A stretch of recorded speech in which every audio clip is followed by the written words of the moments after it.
రాజధాని అమరావతి నిర్మాణాలపై స్పీడ్ పెంచింది చంద్రబాబు ప్రభుత్వం. గతంలో ఆగిపోయిన పనుల్లో ఇప్పుడు వేగం పుంజుకోనుంది. అందులో భాగంగా మొదట జంగిల్ క్లియరెన్స్ పనులు షురువయ్యాయి. మొత్తం 24,000 ఎకరాల్లో ముళ్ల పొదలు మొక్కలను క్లియర్ చేయనున్నారు.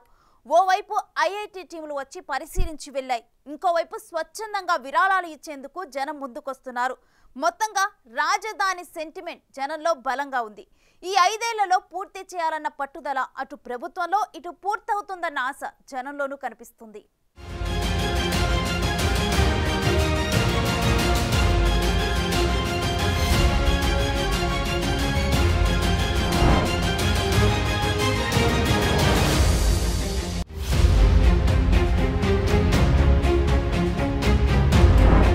కలల రాజధానికి ఇంకెంత దూరం?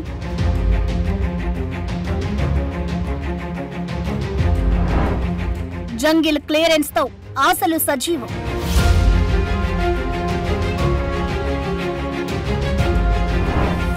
ఐఐటి సర్వేలు, స్వచ్ఛంద విరాళాలు.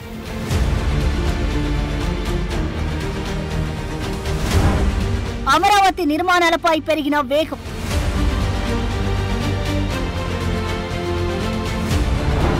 కేంద్ర మండతో రాజధానికి రాజసం. ఎస్, ఆంధ్రుల కలల రాజధాని అమరావతి నిర్మాణాలు మళ్లీ ఒక్కొక్కటిగా పట్టాలెక్కుతున్నాయి. గత ప్రభుత్వం గత 5 ఏళ్లు క్యాపిటల్ సిటీని పూర్తిగా పక్కన పెట్టడంతో ఒక అడవి మాదిరిగా మారిపోయింది. నిర్మాణాలు ఎక్కడికక్కడ ఆగిపోయాయి. మొత్తంగా ఏపీకి రాజధాని అనేదే లేకుండా పోయింది. అయితే తాజాగా చంద్రబాబు నేతృత్వంలో కూటమి ప్రభుత్వం అధికారంలోకి రావడం, కేంద్ర ప్రభుత్వం పూర్తిగా సహాయ సహకారాలు అందించేందుకు సిద్ధమవడంతో రాజధాని నిర్మాణంలో వేగం పెరుగుతోంది. విషయం ఏమిటంటే తాజాగా 24,000 ఎకరాల్లో జంగిల్ క్లియరెన్స్ పనులను ప్రభుత్వం చేపట్టింది. 36 కోట్ల రూపాయలతో నెల రోజుల్లో యుద్ధ ప్రాతిపాదికన ముళ్ల కంపలు, పొదలను తొలగించబోతున్నారు. ఈ పనులను తాజాగా మున్సిపల్ శాఖ మంత్రి నారాయణ స్వయంగా ప్రారంభించారు. రాజధానిలో ప్రభుత్వ కాంప్లెక్స్ నిర్మాణాలు జరిపే చోట ఎల్పీఎస్ ఇన్ఫ్రా జోన్లు, ట్రక్ ఇన్ఫ్రా ప్రాంతాల్లో దట్టంగా అడవిలా పేరుకుపోయిన చెట్లను తొలగించనున్నారు. దీని ద్వారా భూములు కేటాయించిన వారికి తమ స్థలంపై అవగాహన రానుంది. జంగిల్ క్లియరెన్స్ పనులకు ఇటీవలే టెండర్లు ఖరారు చేయగా ఎన్సీసీఎల్ సంస్థ ఈ పనులను దక్కించుకుంది. పని మొదలుపెట్టింది కూడా.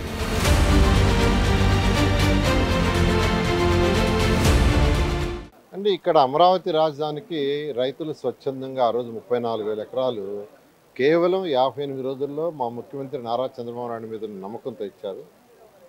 మేము దానికి తగ్గట్టుగానే 41,000 కోట్లతో టెండర్లు పిలిచి రోడ్లు, డ్రైన్స్, బిల్డింగ్స్ అన్నీ మొదలుపెట్టాం. అయితే ఇంతలేక ప్రభుత్వం పోవటం, వైఎస్ఆర్సీపీ రావటం, వాళ్ళు 3 ముక్కలు ఆట ఆడుతూ విశాఖపట్నం అని, అమరావతి అని, కర్నూలు అని ఏమీ చేయకుండా వదిలేశారు. ఈ మధ్య ముఖ్యమంత్రి గారు ఇదంతా స్టడీ చేస్తే మొత్తం కంప్లీట్గా ముళ్ళ కంపులతో పొదలు తయారైపోయినాయి. వెంటనే క్లియర్ చేయమని ఆదేశించారు. దాని మీద టెండర్లు పిలిచాము. 1 మంత్లో క్లియర్ చేసేటట్టుగా టెండర్లు ఇచ్చాము. దాన్ని ఇవాళ వర్క్ స్టార్ట్ చేసాం. 1 మంత్లో ఫస్ట్ ఈ ఏరియా క్లియర్ చేస్తే ఎవరి ప్లాట్ ఎక్కడుందో ఫస్ట్ తెలుస్తుంది. ఈ లోపల యాక్చువల్గా డిఫరెంట్ కమిటీలు వేసాం. అంటే వేసిన రోడ్లు కావచ్చు, బిల్డింగ్స్ కావచ్చు స్టడీ చేయడానికి ఐఐటి చెన్నై, ఐఐటి ఢిల్లీ కమిటీలు, అది కాకుండా ఇంటర్నల్ కమిటీలు కూడా వేసాం. ఆ రిపోర్ట్లు రాగానే ఫర్దర్గా దాని మీద ముందుకు పోవడం జరుగుతుంది. సరే, జరగాల్సింది జరిగిపోయింది. ఇక ఆ సబ్జెక్ట్స్ నే పట్టుకొని కూర్చుంటే పని జరగదు. సో రాజధాని అమరావతి నిర్మాణాన్ని వేగంగా పూర్తి చేసే లక్ష్యంతో ప్రస్తుత ప్రభుత్వం కనిపిస్తోంది. 5 ఏళ్లలో కలల రాజధానికి ఓ రూపం తీసుకురావాలని డిసైడ్ అయింది. మరి రాజధాని నిర్మాణానికి ఎన్ని నిధులు అవసరం? కేంద్రం ఎంతిస్తుంది? ఏ పనులు పూర్తవుతాయి? 5 ఏళ్లలో కథ మారిపోతుందా? అడ్డంకులు తొలగిపోతాయా? దేశంలో ఆధునిక నగరంగా రూపుదిద్దుకుంటుందా? ఇలాంటి ప్రశ్నలన్నీ ఉన్నాయి. సో ఆంధ్రుల ఆశలను సజీవంగా ఉంచుతూ మొదట జంగిల్ క్లియరెన్స్ పనులైతే మొదలయ్యాయి. రావణాసురుడి పాలన పోయి రాముడి పాలన వచ్చింది. మేము 1631 రోజులు చేస్తుంటే ఈ రాక్షసుడు కనీసం మా కళ్ళె కూడా తిరిగి చూడకుండా మా మీద కేసులు, ఎన్నో కేసులు పెట్టి మా రైతుల మీద బజారు పాలు చేసి, మమ్మల్ని చేతులు ఎరగొట్టి, కాళ్ళు ఎరగొట్టి, జైలు పాలు చేసి, జైలు అన్న తినిపించి, ఎన్నో పెట్టరాని ఇబ్బందులు పెట్టి, మా మహిళలు అయితే డొక్కల్లో దన్నిచ్చి, వాళ్ళని చీరలు లాగిచ్చి, జాకెట్లు లాగిచ్చి, నానా హింసలు పెట్టి మమ్మల్ని 1632 రోజులు నానా ఇబ్బందులు పెట్టాడు. మరి జంగిల్ అంతా క్లియర్ అయిపోద్ది, ఒక నెలలో అయిపోద్ది. మేము ఏదైతే అనుకున్నామో అదే ఆంధ్ర రాష్ట్రంలో జరుగుతుంది. ఈరోజు జరగకుండా ఎప్పుడు బాదు. రైతు కష్టాన్ని ఎవడైనా సరే గుర్తుపెట్టుకొని బతకాలి. ఇది ప్రజాప్రభుత్వం, దానికి తార్కాణమే మామూలుగా 50 రోజులే ఇప్పుడు ప్రభుత్వం ఏర్పడి విధ్వంసానికి బ్రాండ్ జగన్మోహన్ రెడ్డి గారు అయితే అభివృద్ధికి బ్రాండ్ నారా చంద్రబాబు నాయుడు గారు. కాబట్టి 2019 నుంచి 24 వరకు జరిగిన విధ్వంసాన్ని అంతే రూపుమారపటానికి అతి త్వరగా ఎమ్మటనే ఈరోజు జంగిల్ క్లియరెన్స్ ప్రారంభించడం జరిగింది. మేము 10 సంవత్సరాలకి అభివృద్ధి ఫలాలు అందుతాయని ఆశించారు, కానీ గత 5 సంవత్సరాలు అందలేదు. కాబట్టి మా రైతులకు అందరికీ ఇంకో 5 సంవత్సరాలు వార్షిక కౌలు పెంచడం జరిగింది. అట్లాగే రైతు కూలీలకి పింఛన్ కూడా పెంచడం జరిగింది. దీనికి మేము సదా నారా చంద్రబాబు నాయుడు గారు కృతజ్ఞతలు తెలియజేస్తూ ఉంటాము. కేంద్ర ప్రభుత్వం కూడా తాజా బడ్జెట్లో అమరావతి నిర్మాణానికి 15,000 కోట్ల రూపాయలు ఆర్థిక సహాయం అందించడానికి ముందుకొచ్చింది. అది కూడా ఈ ఆర్థిక సంవత్సరంలోనే ఇచ్చేందుకు సిద్ధమైంది. సో మొదట కావాల్సింది నిధులే. అందుకే ఫండ్స్ కు ఇబ్బంది లేకపోవడంతో రాజధాని నిర్మాణంపై సీఎం చంద్రబాబు స్పీడ్ పెంచుతున్నారు. తాజాగా మంత్రివర్గ సమావేశంలోనూ ఇదే అంశంపై ప్రధానంగా చర్చించారు. ఒకవైపు అమరావతి, ఇంకోవైపు పోలవరం ఏపీకి ప్రస్తుతం కీలకం కావడంతో ఈ రెండింటి నిర్మాణాలపైనే ఫోకస్ పెట్టారు. ఇక వెనుతిరిగి చూసుకోవద్దనేలా యాక్షన్ ప్లాన్ రెడీ అయ్యింది.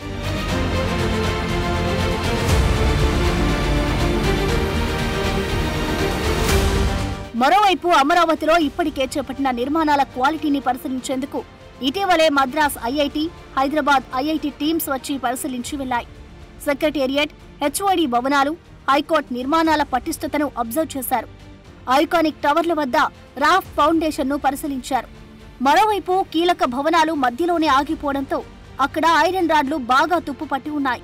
వీటిని కెపాసిటీ ఏంటో తెలుసుకునే పనిలో ఉన్నారు. ఓవరాల్ గా ఈ బిల్డింగ్ ఇప్పటికే చేసిన పనుల విషయంలో ఐఐటి టీమ్స్ మరిన్ని పరీక్షలు నిర్వహించిన తర్వాతే తెలుస్తుందంటున్నారు. అయితే వీటికి మరికొంత సమయం పట్టనుంది. ఎలాంటి పరీక్షలు చేయాలో సిఆర్డీఏ అధికారులకు సూచించి వెళ్లారు. నిర్మాణాల నాణ్యతపై తుది రిపోర్ట్ ఇచ్చాక వీటి విషయంలో కదలిక మొదలవుతుందంటున్నారు. We have just come to the site. We are yet to see the buildings, so it's a little premature to be talking about the stability of the buildings. We'll certainly evaluate everything. We have a good team. We'll be working with APCRDA and we'll submit a report on whatever our findings are as relates to the stability of the buildings, whatever is the state of the buildings, and as to the completion, further completion for whatever intended function of these buildings. Primarily on the state of the buildings as they exist today. What is the fastest that we can get them occupational and whatever needs to be done in the form of rectification. అటు రాజధాని నిర్మాణానికి కేంద్రం రుణంగా ఇచ్చినా అది FRBM పరిధిలో ఉండదు. ప్రపంచ బ్యాంక్ వడ్డీ కూడా చాలా తక్కువే ఉంటుంది. సో నిధుల పరంగా ఏపీకి ఇప్పటికిప్పుడు ఇబ్బంది లేకుండా అన్ని ప్రయత్నాలు జరుగుతున్నాయి. హైకోర్టు, సెక్రటేరియట్, వివిధ శాఖల కార్యాలయాల టవర్లు, జడ్జీలు, మంత్రులు, ఎమ్మెల్యేల నివాస భవనాలు, టవర్లు కొంతవరకు పూర్తయ్యాయి. వాటిలో కదలిక రాబోతోంది. అటు వరల్డ్ క్లాస్ క్వాలిటీతో మెయిన్ రోడ్లు, బ్రిడ్జిలు, వరద నీరు, మురుగు నీటి సిస్టమ్, కమ్యూనికేషన్ నెట్వర్క్, ఫుట్పాత్లు, సైకిల్ ట్రాక్ల అభివృద్ధి, కృష్ణానదిపై ఐకానిక్ బ్రిడ్జ్ నిర్మాణం, కరెంట్, మంచినీటి వ్యవస్థలకు గతంలో వేసిన అంచనాలకు ఇప్పుడు 5 ఏళ్ల తర్వాత అంచనాలన్నీ మారిపోయాయి. సో రివైజ్డ్ ఎస్టిమేషన్లతో కొత్త టెండర్లు పిలవాల్సిన పరిస్థితి ఏర్పడింది.